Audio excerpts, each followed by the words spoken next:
Brielle. She's diagnosed with diplegic cerebral palsy. She was born at 24 weeks. My wife went into labor she had complications at 22 weeks, ended up having an emergency C-section at 24 weeks, and Brielle and her sister came out on that day. At about 10 days of being born, she had a grade 4 interventricular hemorrhage. And at that time, the NICU doctors kind of told us, well, they didn't really tell us much, right? So they explained to us what it is and kind of what to expect in the future and how it would affect her motor skills. But at that point, she's so little, you don't really know what that means. You don't know what to expect going forward. So she's got a crazy personality. She loves making jokes and she loves playing with the adults that are with her at the time. For that time where one was in the NICU and one wasn't, it was really hard. Being in the NICU for that long, there's, for any parent that has to go through that, it's pretty traumatic. You don't know whether or not you're going to get a call in the middle of the night that your daughter has passed away, and dealing with that constantly for 140 days and 300 days, over 400 days in total between the two of them was a lot. Finding at least the state services that one, she was eligible for and that we could get. There is a lot of ambiguity between what different services provide, and there's really nobody that can help you navigate that system. So a lot of times, unless you have another family member or some sort of advocate that's gone through the process, it's very difficult for a family to navigate all the different services and all the different needs that your child's going to need. So we ended up taking on that ourselves. We, in a sense, became our own nursing agency and went out and hired our own Medicaid nurses to fill that need. You go online and you look at these services, these state services, and you get an explanation of what they do. It's not clear. And another state service will almost say the same thing, and it seems like they overlap. You don't know what services you should apply for because you don't know what you would qualify for. You wouldn't qualify for in the first place. You end up wasting your time and spinning your wheels on doing things that aren't going to help.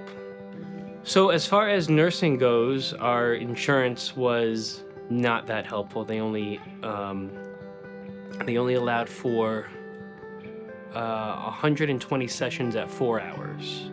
And for our one daughter who needed 24/7, that block got eaten up within a month. And then we had to transition to Medicaid nursing. For Brielle and her therapies that she needs, they do cover it, but it was certainly a fight to get that covered. But different insurances will fight you on different things, and ours was just another battle. A lot of the doctors, especially with Brielle, they either don't know what to say, right? They don't give you an outlook, which is understandable because they don't know how every kid is going to progress with a brain bleed. And a lot of it is explaining what she either can't do or what she's not gonna be able to do. Because a lot of these doctors, they just see a kid with cerebral palsy and they just immediately go to, okay, well, she's not gonna be able to do X, Y, and Z, and then they're on to the next patient. Because with cerebral palsy, outside of Botox sometimes, or I know there's even that spinal surgery that can be done, there's not much that you can do outside of therapy, outside of physical therapy. There's no pill you can take. There's no shots you can take to correct it. If you see your kid wanting to do something and not being able to provide that for them, or not being able to help them gain or do certain things that they want to do, that can be really challenging. And I wish people would kind of understand that, when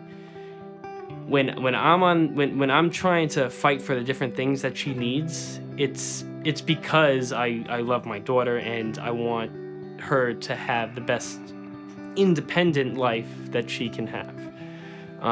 It's difficult for strangers or even family members who've never gone through that to understand what kind of toll that takes on a parent. It's hard. I mean, more awareness would possibly make it easier to get services, or make it easier to have conversations with insurance companies to get the services that they need. More awareness would hopefully lower the bar, or lower the level of entry for families like mine to get into certain services and get into the different programs that your child needs.